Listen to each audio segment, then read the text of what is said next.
بسم اللہ الرحمن الرحیم۔ شروع اللہ کے نام سے جو نہایت رحم والا ہے۔ یقین کریں باپ دنیا کا وہ واحد شخص ہے جو خود سے بھی زیادہ آپ کو کامیاب دیکھنا چاہتا ہے۔ والد کی ناراضگی یعنی اللہ کی ناراضگی۔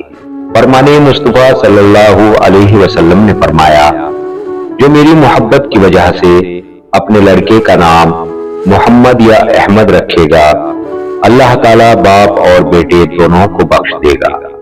دوسروں کے لیے اچھا سوچو گے تو اللہ تعالیٰ تمہارے لیے خود راستے بنا دے گا اور مشکلیں آسان کر دے گا۔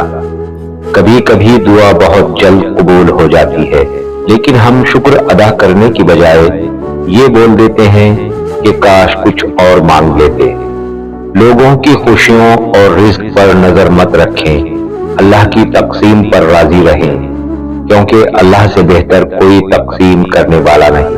دشمن بنانے کے لیے ضروری نہیں کہ آپ کسی سے لڑائی کریں، بس حق اور سچ بولیں، بے شمار دشمن آپ کو اپنے ہی خاندان میں مل جائیں گے۔ بہترین لوگ بہترین نیت رکھتے ہیں، جس کی وجہ سے اللہ تعالیٰ ان کے تمام کاموں کو سنوار دیتا ہے، اور جس کام کو رب سنوار دے اسے کوئی بندہ کیسے بگاڑ سکتا ہے۔ انسان کو اچھی سوچ پہ وہ انعام ملتا ہے جو اپنے اعمال پہ بھی نہیں ملتا، کیونکہ سوچ میں دکھاوا نہیں ہوتا۔ تکلیف میں صبر سے کام لو، کیونکہ سونے کو آگ سے آزمایا جاتا ہے اور مومن کو تکلیف سے۔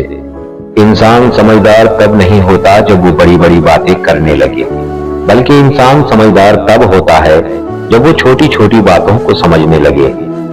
اب مجھے تکلیف نہیں ہوتی چاہے جتنی اونچائی سے گرایا جائے، کیونکہ مجھے ان ہاتھوں نے دھکا دیا جن پر مجھے یقین تھا